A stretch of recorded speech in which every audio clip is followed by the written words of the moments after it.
YouTube content itself, every video is a VSL, or like a video sales letter. Every video is a lead magnet. Every video builds credibility. So you don't necessarily, with YouTube creators in particular, don't need as much marketing as I think they need. I don't think YouTubers actually need to work as hard to make as much money if they've built credibility and a good following on their channel. Trying to detach yourself from thinking the views on your channel define you, and being okay with videos not doing as well, and just not worrying really. Like, focus on the business and the lives you change with that rather than the number ticking up. This is Ed Lawrence. He makes over $1.2 million a year, giving proven tactics for explosive growth and income generation for information-based YouTubers. Starting his YouTube journey to get leads to his service-based video editing business, he learned that success on YouTube comes from doing less and focusing on a specific audience and topic. With his signature system, he is changing the financial lives of YouTubers around the world. In this episode, we're going to dive into how he started and left his service-based business. Debate views versus building a business. Finding balance with maintaining creativity while also making money. His decision to simplify his entire business down to one product. And the power of networking, especially when you're traveling around the world full-time. Ed breaks down for us in incredible detail his path to success to save you heartache and timing so that you can get to your YouTube goals. The Funded YouTuber is brought to you by Gigastar. Welcome to the podcast, Ed. I'm so excited to talk with you about your money journey. You've done so much for the people of YouTube on helping them grow and figure out how to make their channels better. I think it's the next natural step to talk about how we can make their money better. Yeah, thank you for having me on. I'm excited to be here. So tell us, what do you create on YouTube? So I have two channels. One is basically just all about growing YouTube channels, generating views. And the other channel is about niching down and not generating views, but treating it more like a business, which is kind of like the opposite advice to the other one. But the problem I saw was that people were just chasing views with no kind of like real end goal that was actually going to pay them off. So I pivoted a little bit. Why do you think it is that YouTubers chase views versus build businesses? I think it depends on the person, really. So a lot of people, when they start out, they want to grow a channel, right? So a lot of people don't necessarily want to come into it as a business. It's like fun thing to do, and they think, I'll get views and then that'll make me money and add revenue and sponsors. And I think that's kind of like the natural way people think about it is. The issue is it doesn't really work for every niche, and actually it's so much work, YouTube, trying to get growth and learn how to make videos and build an audience. Most people will just give up because the payoff doesn't come quick enough. Whereas if you treat it more like a business and you have a very clear target audience and goal, you can build a small following and monetize it very quickly through products and services. But that's not necessarily the reason people seem to want to come to YouTube. Certain people do, but the mass market is probably just more interested in getting views. And I don't think that many people have a real plan. I think they just try it because they like the idea. So it becomes a bit of a mystery past that point. I find that the thing about YouTube is people think it's easy. Like, especially like after we're in this COVID era where everyone was like trying to restructure and figure things out. They're like, oh, I'll just become a content creator. That's easy. You just record videos and put them online and people pay you thousands of dollars. And as we know, it doesn't quite go that way. And I find that is one of the things that once people realize how much work it is, and also how much like time and money it can goes into it to make it work, I think that's a really big thing that scares people off. Yeah, well, it sounds easy, doesn't it? It's like, oh, just point a camera and talk, right? And then they don't know what they don't know. So they don't know that it's more about human psychology than anything. And that, even just the way that you present people off, there's so many different moving cogs. So until you realize how hard it is, that you can't possibly know. But I know people who have like scaled businesses to like 9 figures and they started a YouTube channel and they've told me this is the hardest thing they've ever done. A friend of mine recently described YouTube well. He says growing a YouTube channel is like having a full-time job and a half, and then you have to build a business on top. So out of all the platforms, I think it's the hardest. It definitely was the biggest challenge of my life. Everything else has seemed easy in comparison. Okay, so to go back to some of your origins as a creator and a business owner, when did you make your first taste of income related to YouTube? So I used to have a production company, which was local in the UK. And that was one of the reasons I wanted to get into YouTube. I wanted to kind of generate links, backlinks for my website so I could rank my blog. And I thought, I'll just grow, like I've just been saying, I'll just grow a YouTube channel, it'll be easier. And then people will want to link to me if I have subscribers, which was a really dumb way of doing it. But we just used to target search terms, and we used to get business, pick up clients from YouTube pretty early on, if I'm honest, like editing work, even just presenting work. Some people I just like presented their entire course, filmed it and shot it. Like they sent me the script. One course I just wrote from blogs and produced the whole thing. So it was kind of like more freelancey stuff coming into the business. That was quite early on. That was probably like a year into actually putting effort into the channel. What were the circumstances that allowed for you to go full-time as a YouTuber versus a service provider? So I had a production company, and it was very much like B2B, but corporate B2B. And I didn't really, I don't know, I wasn't really doing what I wanted to do. And I enjoyed marketing. I enjoyed making videos. The people I was working with weren't the right fit for me. So I just gave my half of my company to my business partner and then just said, I'm going to go all in on my YouTube channel.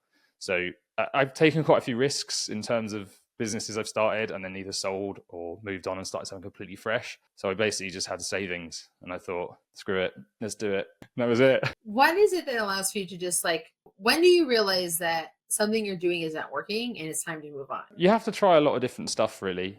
But I think when it comes to YouTube, there's very few cases where it can't not work so long as you're willing to be a student. So if you have the attitude where I'm doing this right, I know what I'm doing, I'm probably doing it wrong. Because even now I'm like, every time I feel like I know what I'm doing, I need to remind myself there's a million things I don't know. Sort of humble yourself. Otherwise you can get carried away and go in the wrong direction. So there's probably certain niches that maybe you can't get to work in terms of like building a product or a business on the back of it. But if you are just patient, you work smart rather than hard, try and learn, try and network and keep striving to improve, I don't see there's any reason why you can't make it on YouTube. Why do you think people ultimately don't succeed on YouTube? They give in too quick. That's it.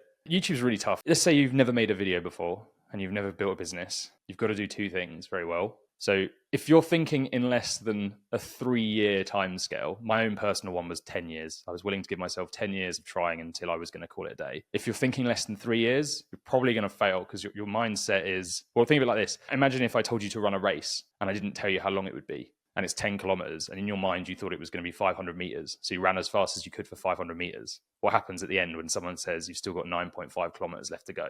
You're burnt out. You're distressed. You've used up all your energy. You're just not ready for that challenge. Whereas if you mentally prepare yourself for a long challenge, you will make it. And I don't think people are prepared or patient enough to stick with it. And the way that YouTube works is like, if I started a channel from scratch now, I'd probably need at least 10 videos after a lot of research to really start to understand the niche a bit better. It's kind of all about understanding your audience. And you can only really do that by putting out videos that do and don't work. And then over time establishing, what steps to take in the right direction. So the reason most people fail is because they want a payoff much quicker than YouTube will deliver. It's really frustrating because you and I both come from service backgrounds. Like we got into this because we had like a service-based business that we were supporting.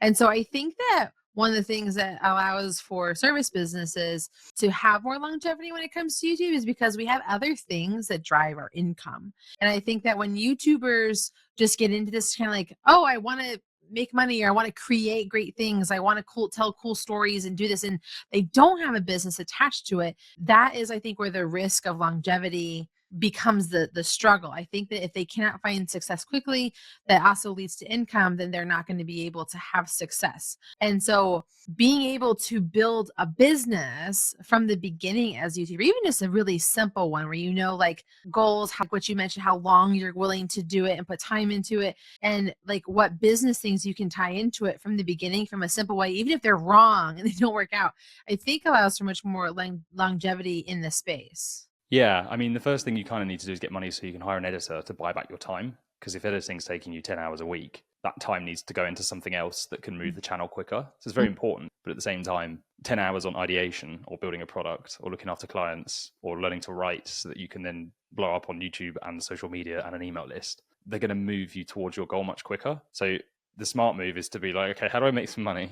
And how do I buy back my time so I can focus only on what I call 10x tasks, the things that get us towards our goals faster, and then outsourcing everything that doesn't move it 10x. If you do that, you can make a living out of it a lot faster. I love what you said about hiring an editor, because I've had an editor since the day one of my YouTube channel. I have my kids were babies at the time when I started, and I was like, if I'm going to do this, I have to remove my bottlenecks. And editing is 100% a bottleneck when you're talking about content creation, even if it is simple.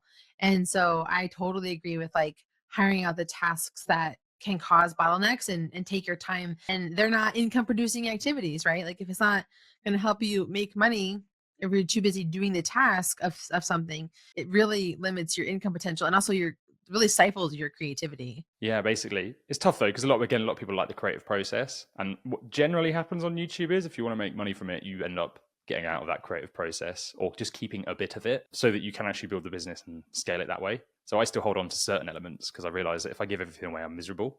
but it's only really writing now I'll do. Everything else is kind of outsourced, and that keeps me creative and happy. But I don't actually have anything else to do, so I can fill my time with whatever I want at the moment, which is nice. It's just a really interesting point. Like how, like we're in the business of monetizing creativity. And when you have to, like the more you grow as a creator, the less creative you generally get to be until you reach a certain echelon, and then you've hired out everything and all you have to do is create, like what like Ali Abdallah's done. Right? Like his focus is just creating all of the things all the time. But a lot of us don't ever get to reach that point. And so how do you think, as creatives and creators who are doing something, because you and I are in the edutainment sort of space, people that are truly in the like creative education connecting space, how can you maintain creativity if you have to also worry about a financial bottom line? Well, it's a struggle that everyone kind of goes through, but really you just need to look for.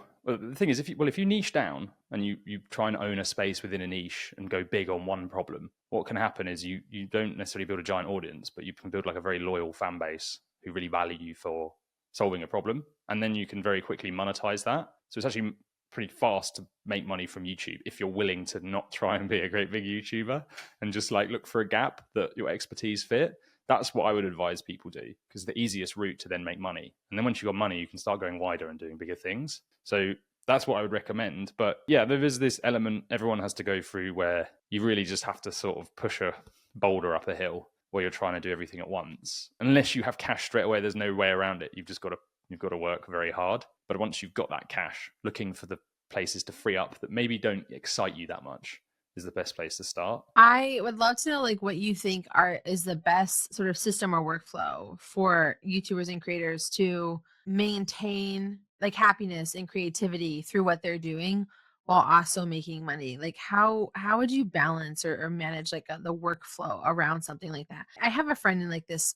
We have an accountability group we meet every week. One of my friends that's in there, she does music content and she's seeing a lot of financial success, but she's run into kind of like some mental health struggles where she's like, I just can't create when there's so much pressure on the line, and it's like causing me this like existential like thing. It's like as I get more successful and make more money, I have to create more stuff, but I can't create because there's so much pressure and it's causing this like cycle of it. So like what is your experience as someone who works with so many creators and as one yourself, find that balance, that workflow that works to balance both without completely falling apart? Yeah, so that's kind of the weird thing about YouTube is the stakes rise as you get bigger. So you feel this pressure like, oh, I've got to keep performing. And I've got to, this is why I like what Alex Hormozi's recently done. He's turned around and just gone, it was dumb chasing all these views. I'm niching down again, which is kind of what I've been telling my clients to do as well.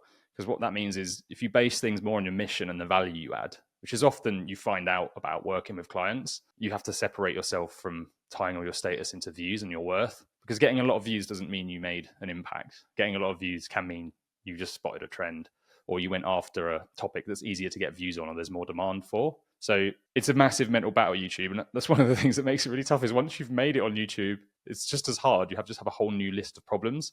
But the key is just to try and find other things to get satisfaction from and have a mission that isn't tied to just getting more views. Because at the end of the day, the videos that I've made that probably had the least views probably had the most impact on the right people. The videos that got the most views, a lot of people just went, oh, that's good. Like my friends will be like, oh, I watched that one. It was fun. They have no interest in YouTube. And I'm like, if my friends enjoyed that, it's probably a bad sign in terms of the value that was actually in it. So yeah, it's trying to detach yourself from thinking the views on your channel define you and being okay with videos not doing as well and just not worrying really. Like focus on the business and the lives you change with that rather than the number ticking up. To reel us back into a little bit more of like our money talk, because I know we got a little distracted by views, and I think it all makes sense. And views and money, it all kind of plays this delicate balancing act. Well, I would argue that more views doesn't equal more money, like more money, more problems, like more views, more problems. Like it's not, I don't think how it is, because I'm a small creator and I have a 6-figure business and I have less than 40,000 subscribers doing a lot of like what you just said. Like I have a very specific audience that I talk to on a regular basis, and I have a pretty active email list, and I do all that kind of stuff. So I completely agree with what you're saying. And it's so hard because do I really want a silver play button? Of course I do. Do I also really want to be able to have like a different kind of like respect or connection with creators who are in a bigger level because like I can like get them? Of course I do. But also at the same time, like I also understand that like my income provides for my life and allows me to do things. I'm a mom, I'm a wife, I have a mortgage, I have all that stuff I got to take care of. And that income is kind of all linked to it. So it's like different measurements and priorities around different things. So tell Yeah. us, what was a horrible money experience that you have gone through as a creator?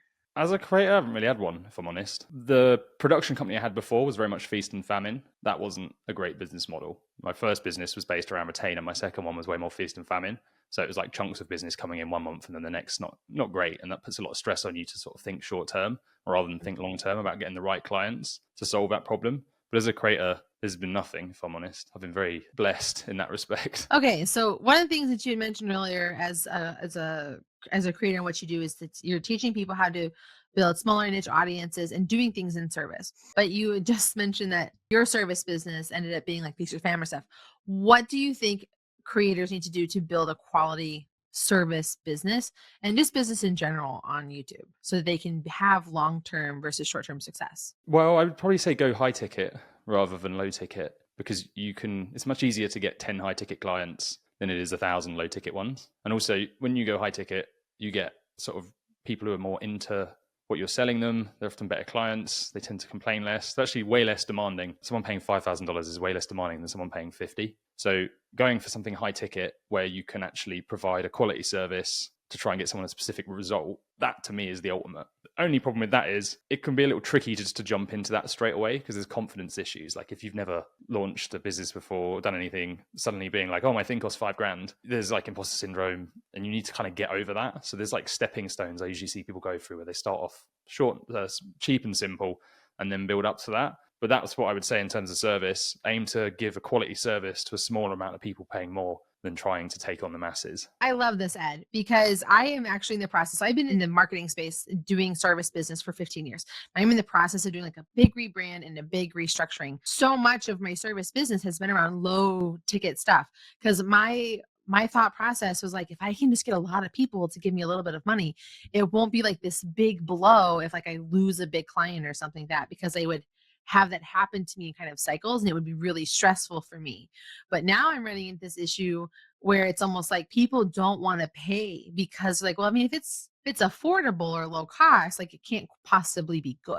And so it's just running this like weird conundrum of things. How can we get our creators to understand that when they are creating high ticket items, like how do we, one, get them over the hurdle of like asking for that much money from somebody, and two, continuing to grow and scale in a way that's going to make sense for them?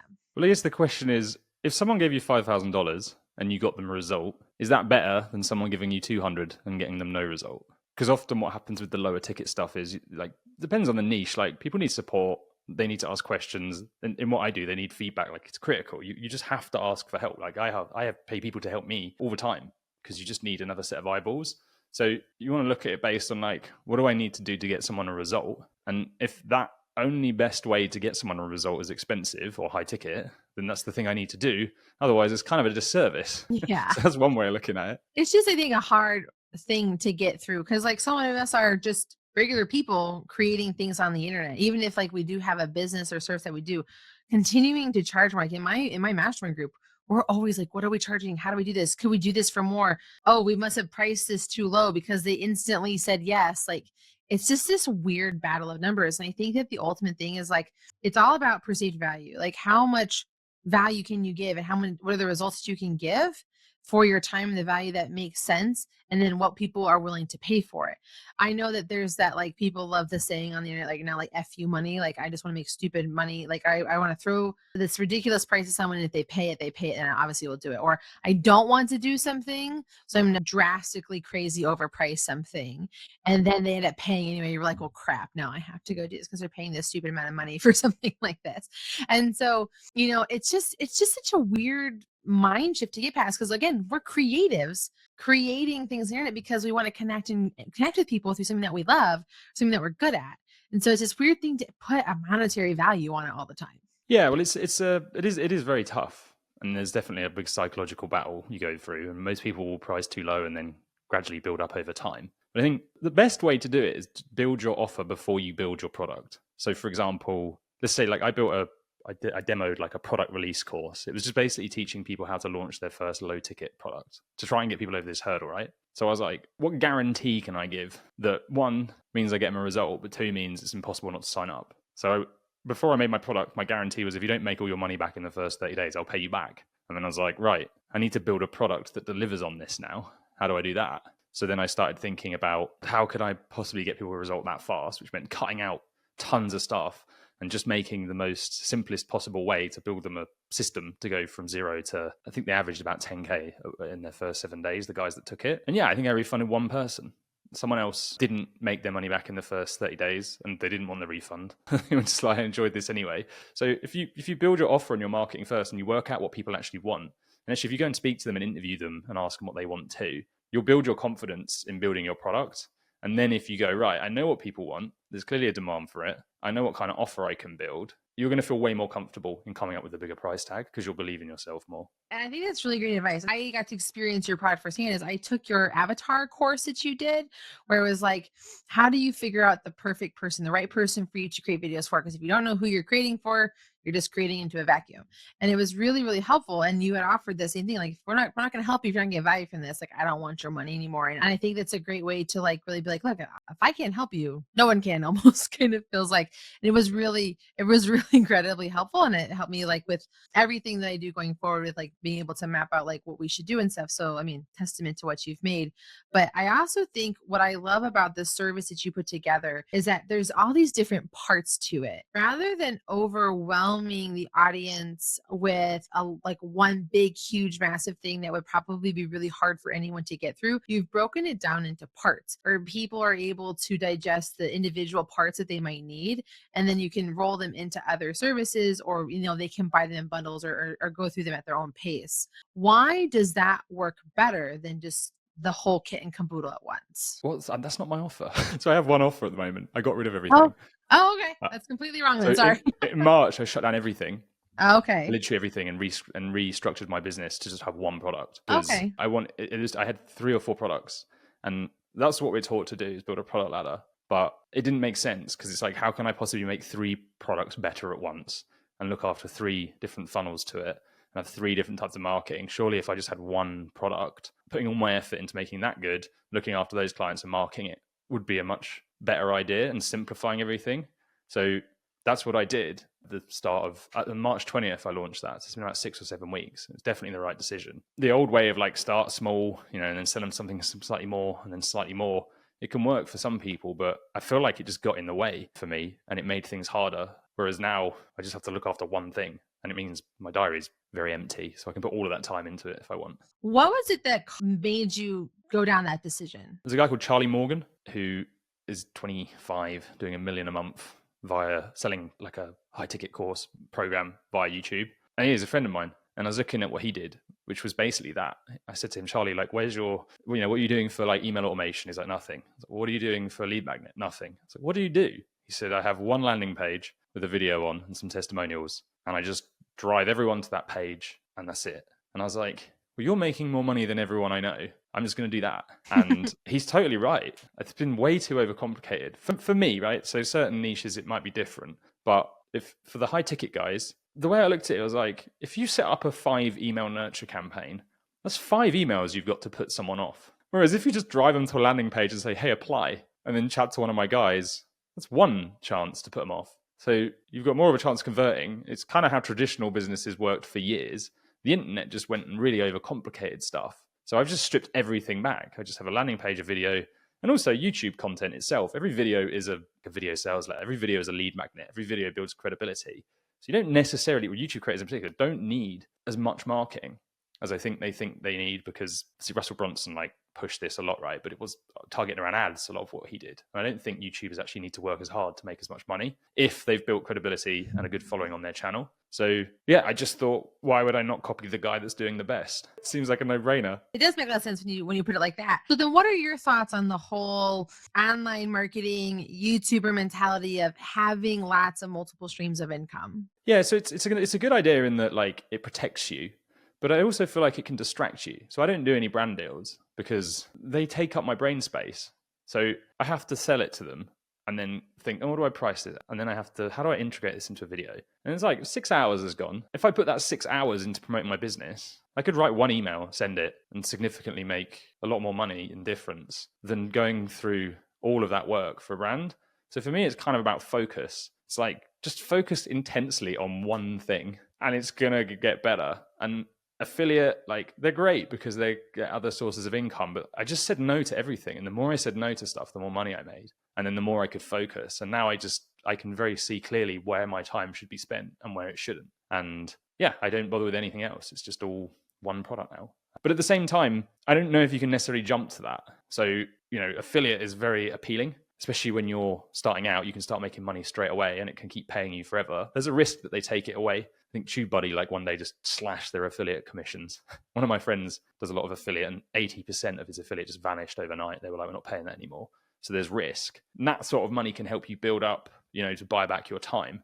But there comes a certain point where you've just got to go all in on something, I think. And once you've got into that position, it's like, okay, maybe we pay someone else to take care of other things. Maybe we do more sponsors. It's almost like being a sponsor for yourself. And I love what you're saying about, like, you have to get there. Like, you have to earn that spot after time, trial, experience, learning what your audience does or doesn't want. And by taking that time and learning that about your audience and yourself and your business, it allows you to figure out, like, what it is you do want to do. And maybe it is multiple streams of income and doing lots of things, or doing what you do, which is staying lean and having just the one product that you sell. Yeah, it is. It's a journey of discovery. And at the end of the day, you've got to do the thing that suits you. I call it just optimization. It's like we're always just looking to try and improve stuff so that it suits us and the people giving us money. And for me, it was just simplifying. Simple wins all the time for me. And I think that that's all you could ever ask for, which is so funny. When we head into, like, your pie chart really shows exactly what it is that you preach. You have 2% of your income comes from AdSense. You have 1% from sponsorships, 2% from affiliates, and 95%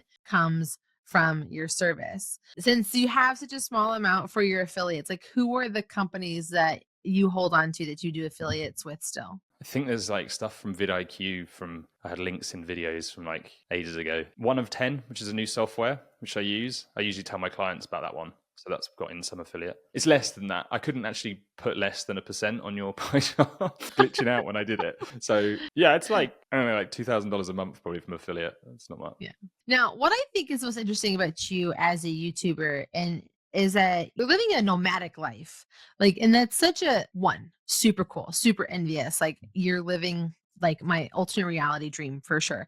Cause, like, I have, like, my basement with my studio and my multiple sets, and I just, like, move my studio back and forth. It's on wheels. And I used to say, you have found a way to build this business and take it on the road. How have you been able to stay consistent and continue to give value to your audience and your clients while also living on the road? So I slowed down making videos a lot, mainly because I just wanted to focus on the business. So I didn't post anything to my main channel for sort of 6 months. That's not necessarily because I was moving around though. It was just because I wanted to focus on other things. It's not really that hard. So I just stay in Airbnbs. Like, I'll hire them for like a month. I have one camera and one tiny light and a mic, which I'm holding in my hand right now because it doesn't echo as much in Airbnbs. I don't know, to me, it's no different to just sitting at home. It's just more interesting. And I get to go cool places. I'm very good at, like, just sitting. I can walk into an Airbnb after I've checked in, unpack nothing, sit on my laptop and do a whole day's work completely undisrupted. So I'm quite good at just refocusing again. But yeah, it keeps things exciting. It's also quite fun. It gives me ideas where I'm like, okay, I'm traveling to Croatia. Can I write this into a video script to make it more engaging and more interesting? So it kind of forces me to do more fun stuff than just sitting at home. It's an interesting way of doing it. I don't think a lot of people would enjoy it because it sounds fun, but I think a lot of people need something to tie them down. Like, they like having things. Like, I don't own anything. I just have a suitcase. That's it. And that's got my, like, production kit and my clothes in, which for me has been amazing. I've never been less the less I've owned, the less stressed I've been. But I think some people need more grounding. Maybe the idea of traveling around all the time would just stress them out. But right now for me, it's great fun and it keeps me super relaxed as well. And I love that you know that about yourself and that it is working for you. How has it positively affected your business? Well, I spent a lot of time in Dubai. And I didn't know this, but I went to Dubai and one of my old clients was like, hey, do you want to go for a coffee? I was like, yeah. And then he was like, oh, let's go meet up with this person on the weekend. And I was like, oh. And then suddenly I just discovered that I was in the world capital of info businesses, as we call them. It's just everyone I know has a very successful online business that makes content or drives ads at them. So I was there for a few months. I think we all agreed that we'd come on about 5 years in the space of 6 months just by chatting to each other and sharing wins. So Charlie, for example, would just say, what are you doing? And then I'll tell him what I'm doing. And him and his business partner would say, why are you doing that? What about this? And I'm like, yeah, you're right. That sounds good. So we just share wins, we share what doesn't work. And as a group, everyone has accelerated their pace. It really made me look at networking in a very different way because of the impact it had just talking to people in my sort of similar situation. And yeah, that was a game changer. Networking is the foundation of my financial success. I will die on that hill. I don't know if it's because I'm an extrovert. I don't know if it's because I love to be, alive in the world all the time. I get whatever the travel version of hangry is. Like I haven't been anywhere in a while, so I get like grumpy about it. But I'm also like, I'm a very extroverted person, so I love being around people and I love talking to them.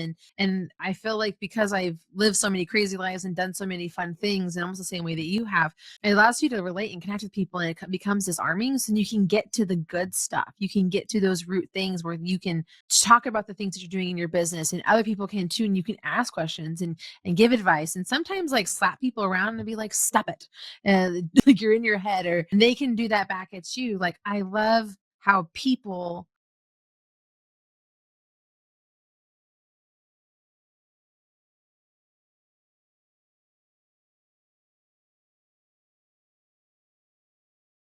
Yeah, and they drive you as well. I mean, most of my friends are sort of 25, 26. I'm 38, so I'm the old man in the group.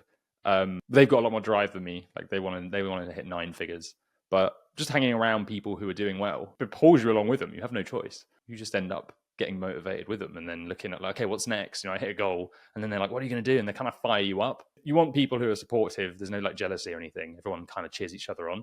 That's very helpful as well, because then you have a support network. And yeah, everyone gets in the same situation. They understand what it's like. And I think that would be the thing. If it's like, if you have no one in your network supporting you, just trying to find another creator who's even just on a similar level where you can keep each other accountable or have a chat. Like every 2 weeks, me and Adam Erhart, who's a marketing YouTuber, we just meet up and spend 2 hours talking to each other about anything really. It makes a lot of sense that he's your friend. I watch his stuff all the time. Yeah. We spend 2 hours. We talk about all sorts of things, but the last year we've just helped each other with our businesses because we've ended up in a very similar situation. It's kind of like therapy, I guess, as well, but it's super valuable. Like I feel like it makes you feel less crazy. Like I live in a small town in Michigan, and everyone here like either supports the college or the GM factory up the street, or they make cars and stuff. And when I tell them I'm like a YouTuber and a content creator, they look at me like I have two heads and ask me what my husband does for a job. It's just like my husband's a disabled veteran. He doesn't work. So like they get really confused. Like they don't understand how I make money and a living and provide for my family and live in the town that we live in. Like they just don't get it. And so when you can find people that are doing this really crazy and obscure thing that you're doing, it makes you feel less alone.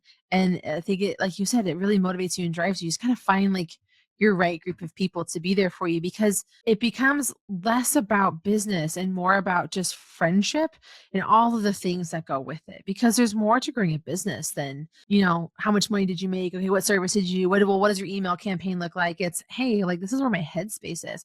Hey, this is this problem I'm dealing with. Hey, this is this obstacle I'm having, or here's this great victory that I've had. And I just want to share it with people, and that kind of stuff.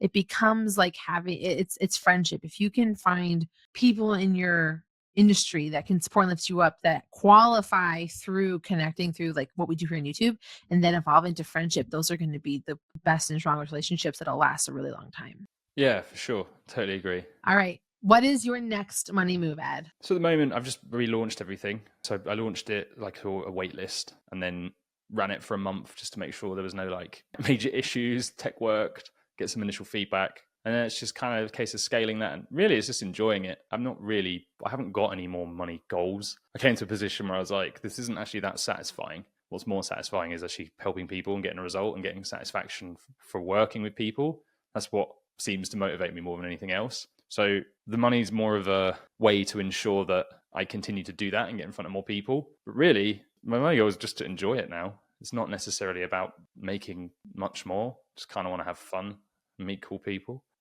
That's what's going to lead you to more money and more opportunity and more success. That's for sure. I'm so grateful for your time today, Ed. Thank you so much for chatting with me and talking about all this. It's so great to have another friend to talk to about this. We will have the links to all of Ed's channel, programs, everything like that over in our show notes at thefundedyoutuber.com. Until next week, go make the money.